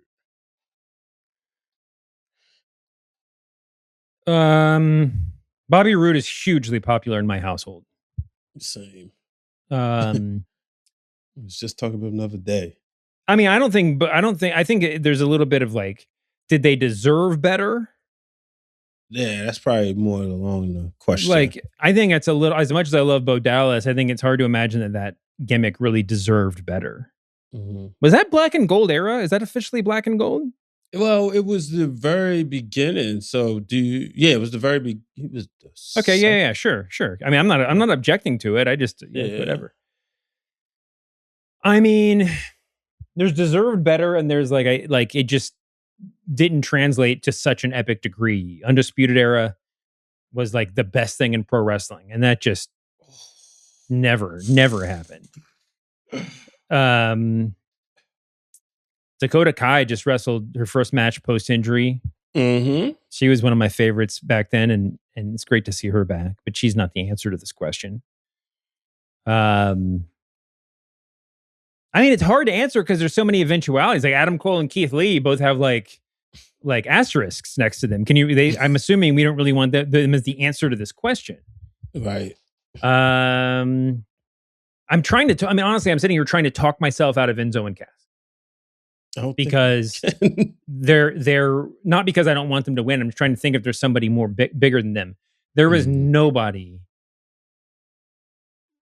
that I was more invested in than those two guys when they were on the come up. Yep. And on the main roster, get a bigger pop at when they made their main roster debut, WrestleMania 30, the night after WrestleMania 32.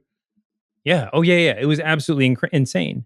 The craziest thing is just Enzo's ability to just hold the crowd's attention in the ring with the microphone. Remember the time his mic didn't work and he still got the promo off? Like he had the crowd chanting along with him. Like it was absolutely bonkers. The power that guy had. Yeah. Yeah, I think that I mean, to me, it's them. Although I guess there's real reasons for them not succeeding too, and so it's weird where you draw the line. Yeah. Because you can make a case that like, I mean, I think I would probably not make this case in any way, shape, or form. But you can make the case that like Kevin Owens deserves better, whatever, After if you only saw him on Black and Gold, right. Asuka. I mean, she's had a lot of high profile moments, but Asuka was like, undefeated. I mean, Asuka was just an absolute world killer. Oh, easy. Shayna Baszler. I was thinking about her, but like I was never as high on her as some people. I mean, just in terms of her upside, I thought she certainly got short shrift. I think because the moment for me was missed after she didn't win the title at WrestleMania 36. After having that dominating performance at the Elimination Chamber, it was like, yeah, true. Yeah, it's not going to happen. I mean, a part of me wants to say Finn, but I mean, he got his chance. He won the Universal title. Oh, Nakamura. Oh yeah, coming from his debut against Sammy, yes, to wherever we never got with him is, and that was the time I was like heartbroken that Daniel Bryan had to retire, and I didn't want to have like a favorite wrestler. And then Nakamura comes out and does that, and I said, "Oh, wait a minute, I like him. I want to get invested." Yeah, absolutely, absolutely insane. Mm-hmm. It would be wild if they gave him if they gave him one run. We always say this though. They should just have a year where like it's all just one run, just like the second tier guy gets the chance. Let's just see what happens. Isn't it weird to think? I don't know why it's so obvious now. These things are always so obvious. Cody Rhodes won back his world title on Friday night. We haven't mentioned that at all. It's weird to think that Drew winning the title was a purely transactional sort of thing. Yeah. That in retrospect, he only won because Cody had to go film Street Fighter or whatever. Mm-hmm. And it spiced up WrestleMania season and made Cody feel like more of an underdog along the way, which is going to be the action plan every year moving forward. Like how do we bring him back down so that WrestleMania is intriguing for him again? But all that said, I'm not mad at it at all. Like Drew's championship run was just was very good. Was it Street Fighter? Is that why you had to do it? There was some reason Cody couldn't be there. And now, by the way, Drew has to go film theoretically Highlander. So the flip side is like, it's actually kind of a good thing that he doesn't have the belt, because every wrestling fan, and listen, we're always wrong about these dates with things, but it is funny that like every wrestling fan kind of knows that he's going to be out after WrestleMania for a little while, so that he would almost definitely lose there. So it's kind of a good thing that he doesn't have the belt. If you think about the people buying bots, allegedly. Oh, I found this online that people were buying bots to downvote. Basically, in the one that I saw, someone was buying bots to downvote the YouTube video of Cody Rhodes winning. So I guess WWE would get the message that everybody hates this idea. Mm-hmm. But also, if you're gonna buy bots, like, don't tweet about it. If that's what you're trying to do, if you're trying to trick WWE, don't tell anybody. Because by the way, if there hadn't been that tweet and like there had been a story or somehow we were aware that that Cody winning had 10 times as many downvotes as upvotes, we would be talking about that. We would be talking about that, Yeah. So don't tell you're a dodo for telling anybody about it. It falls into the same category as just like so many things in modern pro wrestling fandom, which is just like, how is this the way you spend your time? Yes. I am more of a wrestling fan than literally anybody that I mean, certainly anybody like in this state that I'm aware of, Mm-hmm. And yet you hear something like that and you're just like, you did what? Like, exactly. Did you see that video that Thea Hale posted this week? I saw, I didn't see it. So she basically cut a really like heart-rending video that I thought was a work because it was because she was so sort of broken up, but it was not a work. It was for real, where she basically just like was going after people who would like just shit on her online and saying like, we are people too, even though we're on TV, like, please stop. Mm-hmm. And I guess there's two things with her. I mean, I guess NXT has a really weirdly toxic fan base.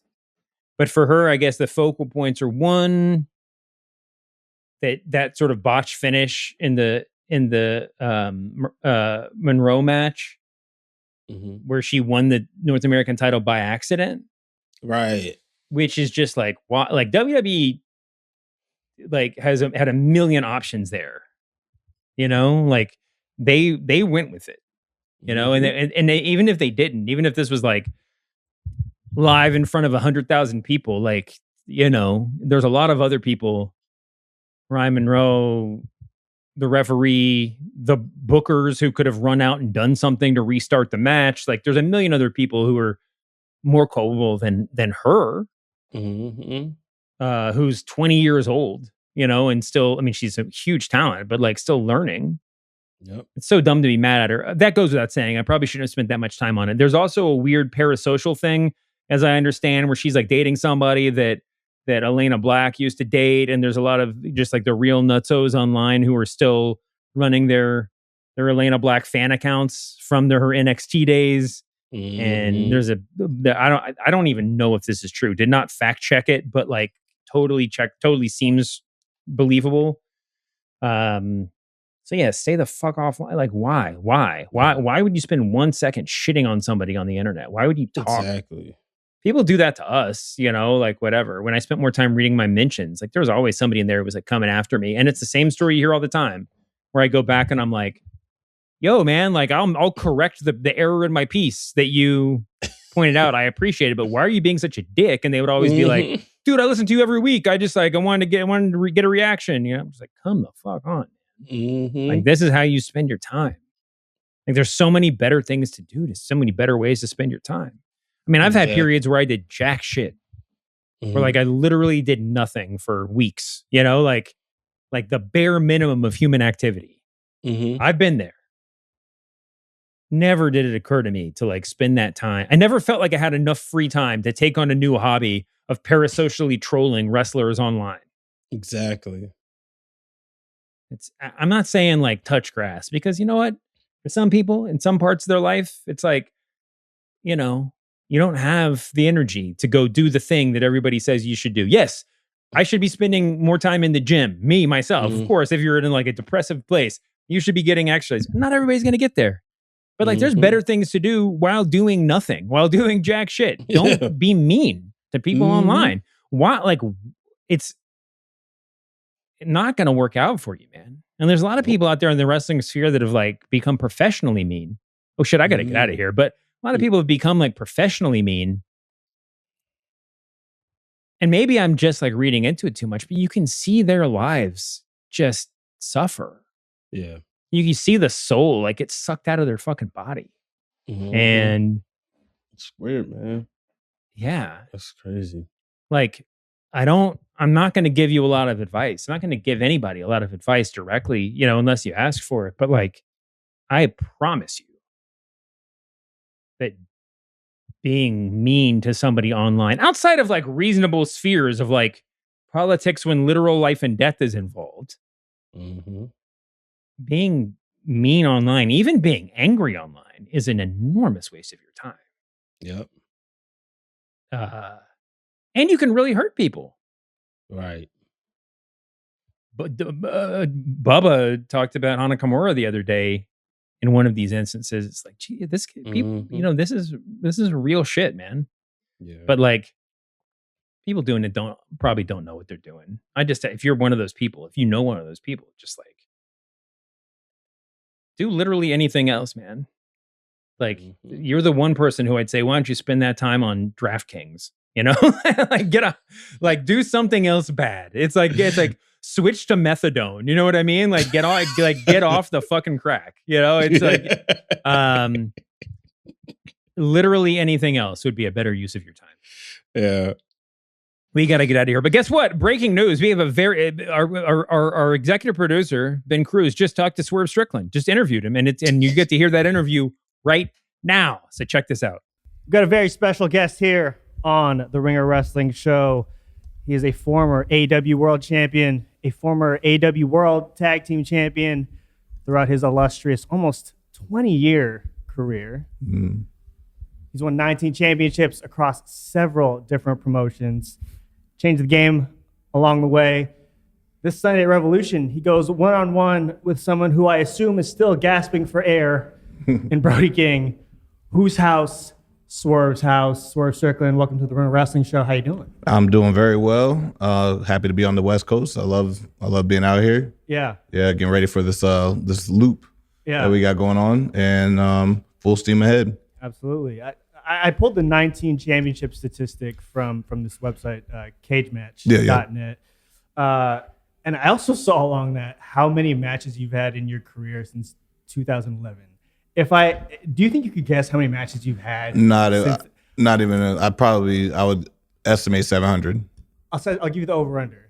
Over/under 800. Would you think it's more? I'll say under 800. It's a little over 8. Oh, really? 812. Would not have guessed that. The first one on record is February 19th, 2011. GBW Rising Up. Versus Alex Colon. Yeah, that was the when I first started coming up north. I had matches before that, actually. Right. Yeah. Yeah. So I did back to 09. Yeah. I go all the way back to 2009. Yeah. So it might be maybe 30 more, 40 more. Okay. It wouldn't be that much more. Yeah. 850. Yeah. roughly. Yeah. That's just incredible. And speaking, looking back to the 4-year anniversary of your AEW debut just passed, which is, congratulations. Thank you for that. And before we look ahead, to this year's Revolution, kind of wanted to look back at that debut moment for you, and kind of being here now 4 years later. What do you remember about that day and just that moment, and like what sticks out to you, kind of looking back now? Honestly, it was more a focused day. Around that time in AEW, things were really starting to like take it to the next level. Yeah. So I feel like everybody was just focused on their A game and stuff. So I've seen a lot of friends that I haven't seen in a while. Yeah. It was really cool to see that, but everybody was like really focused, dialed in. I was like kind of like just a speck against the wall. So like everybody was just moving around, and I'm just sitting there in my suit, just like being professional and stuff. Yeah, it was just it was awesome. And then it was just like the fact that I got to go out there and like my own theme music, my own name, and like be presented with a contract that like is like an intermission of the show to like, oh, we're gonna hold the show for a second for this moment right here. And that was like, a lot of people are like, huh, why this person? What's so special about like Swerve Strickland? Some people knew me from NXT at the time. Some people knew me from Lucha Underground. Some people just finding out about me. It was a mixed bag of reactions, but at the same time, when I said whose house, Swerve's house, the whole crowd lit up. So that was just like, okay, I've arrived. There are like a fan base that does know who I am and waiting for me. Even before like my name was announced, they were saying that you heard like little chants of whose house, Swerve's house, get ready. So the majority was excited, the majority knew, but I was still looking at it as an opportunity to just like do away with the past and look forward. Like, this is what you're seeing. This is my genesis right here with AEW. I'm giving y'all everything from the beginning, and then everything you get after that is like we're riding with this journey together as a fan base. You're talking about that being your genesis, and again, 4 years now. It's all like your senior year of sorts, right? And looking back at your freshman year, what would you have said to that 4 years ago version of Swerve, like at that moment? What advice would you have given him with everything that you know now? Just stay the course, because it all worked out. Like, honestly, I got more in the 2 years of me being in AEW than I ever thought of, especially being in the 4 years. Yeah. Like, I never would have like expected to be like 2 years from that moment, I was like going to be world champion. Like 2 years from that moment, I was going to main event Wembley Stadium. That wasn't even in the cards. Wembley wasn't even in the cards yet at that time. So for that to like pop up on the horizon, like 2 years later, is like, you couldn't picture that. So like, there's no advice I would give. I'd be like, just keep being you and stay the course. It's all going to be all right. It's all going to work out. Yeah. I'm going to get this quote right, because in the book about AEW, this book is All Elite, you're quoted as saying you saw AEW was a company that was growing and maturing. In the 4 years that you've been here now, what are the biggest things that stand out to you that shown that AEW has really grown and matured? The locker room is the first thing I notice, because that's the first thing I go to every day. We have like a young core guys that are like all bought in on what AEW is about and raising the standard to what AEW is. Everybody understands it now. It's like, oh, I gotta, to get to the top, get to where I want to be, these are the standards I need to meet and exceed them. So that's the first thing about the growth, is it's just the locker room. Like, even like the motivation from the young guys is inspiring and motivating the veterans too in the locker room as well, I would say. It's just like, oh wow, okay, like these are the people that's leading this. And like, in order to like truly fit in and get to where we need to be, we need to rally behind the youth. And I think that's like the awesome part about that. I would say like Tony Khan in general has been maturing and growing, like with where the direction he's taking AEW and the direction he's taking Ring of Honor now. With the myaw.com thing, he's like, we got our own like system of like how to watch the shows at like a good package deal. So that's the growth and that's progression.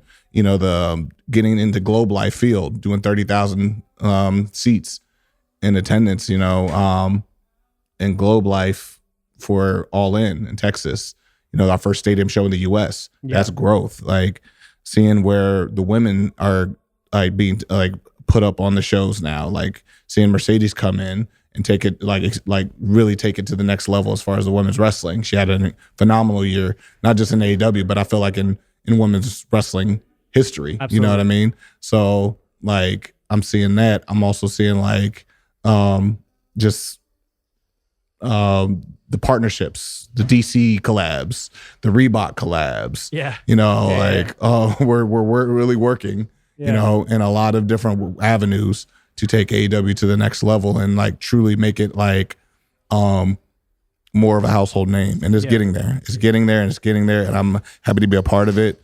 Paramount, HBO Max, like you name it. It's all growth and it's all progression. It's all moving forward. Right. And I mean, kind of now looking at your individual growth within the company, I think I saw something that on your debut, and correct me if I'm wrong on this, but I think when you came in, you were, 200 pounds? I was like 195. Right. And I think right now I think I saw something that came out yesterday, you're around like 230-ish? 240. Okay. So literal growth. Actual, you know. What was your thought process been in kind of that evolution of kind of putting on that the extra weight? And how has that affected your evolution of how you performed in the ring?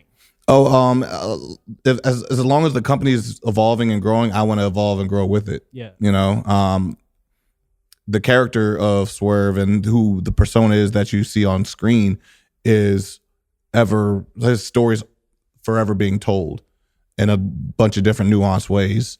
You know, every win changes my trajectory. Every loss changes my trajectory. Right. And I feel like that's the beautiful story that I like to tell. Yeah. Like no matter what, you see the effects of what happens to me at pivotal points in my career.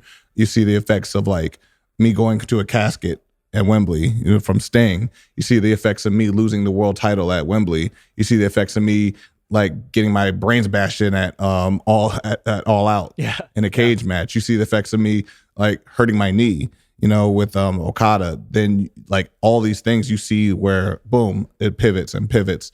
So the growth is just like me maturing as well. Like I'm getting to like my mid to late 30s now. So this was the perfect time for me to like evolve into like the more mature, like brute version of Swerve. Like what would that look like? Fans never seen it before.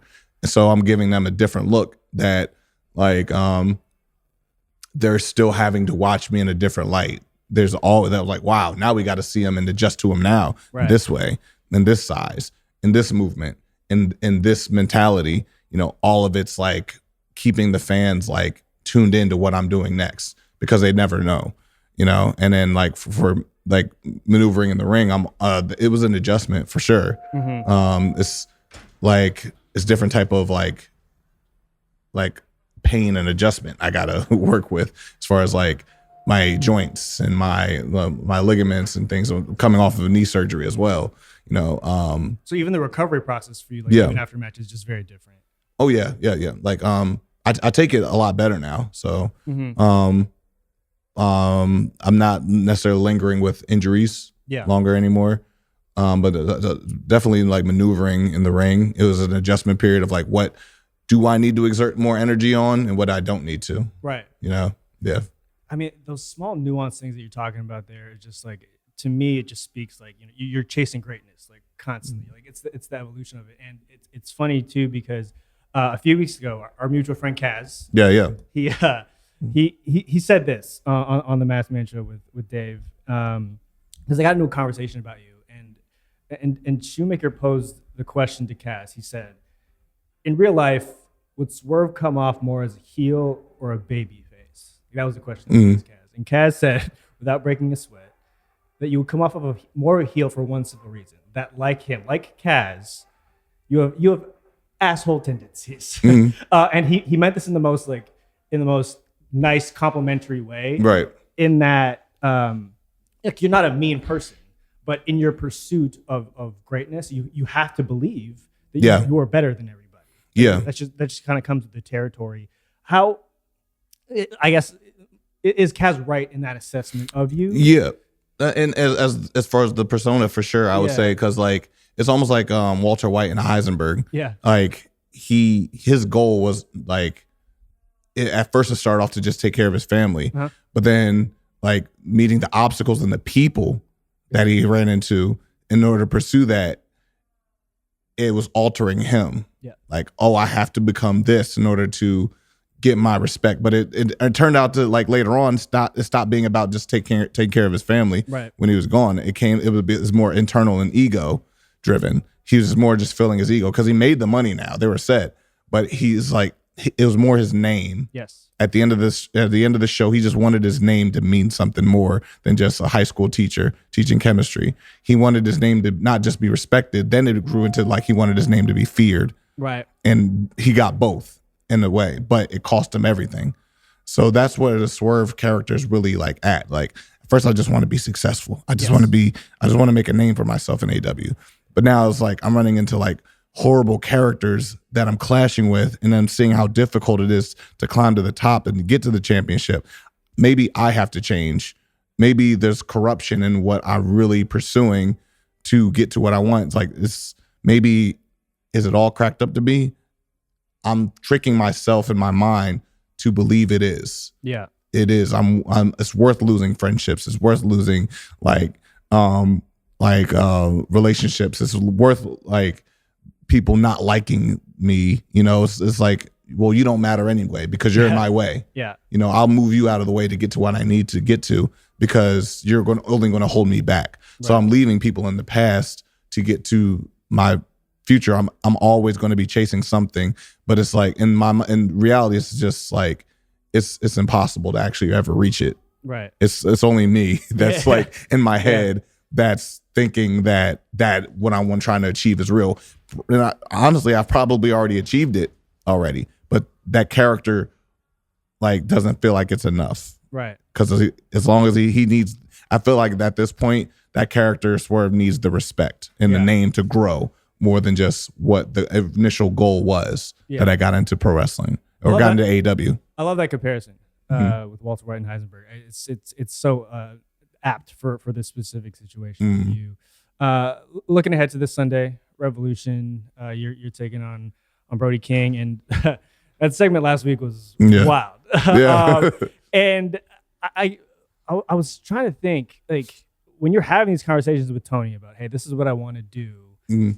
How often is he pushing you to do more, kind of do more shit like that, or how often does he be like, pull it back a little bit? Like, what's that push and pull with him? I present an idea, or usually I ask a question.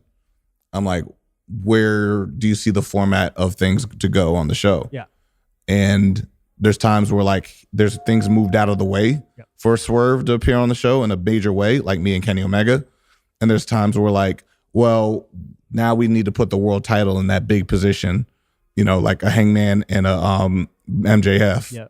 You know, we need to put Mercedes in a big position, you know, and we need to put the tag team division on notice. You know, we got to move those things around for that. I was like, okay, cool. I have an idea. Let me know where it fits into this. And sometimes he'll inflate the idea even bigger. Sometimes like he'll like, oh, that's cool, but I had the idea of this, and I'm like, let's go with that then. Yeah, because like I said, he's a player booker. Yeah.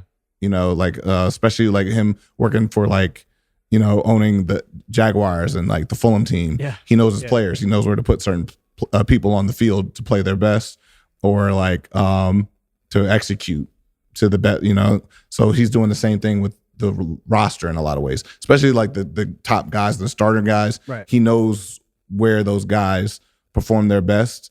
He knows where their weak points are, so he puts them in certain areas to perform. Like, you know, like some guys need a little bit of assistance. Some girls need a little bit of assistance. So I feel like he knows like Swerve can kind of move all up and down the map. So he's like, okay, I can trust that now. But it took 4 years to gain that type of like relationship and that trust. Right. So like he can just move him up and down and like, oh, I can put him here, he'll be fine. Oh, I can put him with him. Oh, I can put this character with this, and or put this person here. It'll work out good. Right. Yeah. You mentioned Hangman and MJF. Is the Swerve character, is he hoping on some level that Hangman pulls it off so that, you know, because Hangman loses, he can't challenge for the title ever again? Mm-hmm. Is the Swerve character hoping that Hangman pulls it out so that they can maybe run back that insane rivalry so that they can do that, but then with the title also attached to it. Well, I feel like the Swerve character is more adjacent to the devil that he knows that he doesn't know. Like, I only know MJF in the AEW world is in a 4-way world championship, which I pretty much had like in the bag for a little bit. Yeah. And like Hangman, I know like the back of my hand now. Yeah. So like now he's the only one I have actual victory over. Yeah. Like twice. Yeah. And out of that matchup, So I would say both are interesting avenues to go down. And that's what makes the fans watching the main event so closely and watching what I do as well. It's very intriguing because I feel like fans are predicting the matchups as well. Like, if this happens, then this like cavalcade of things can happen.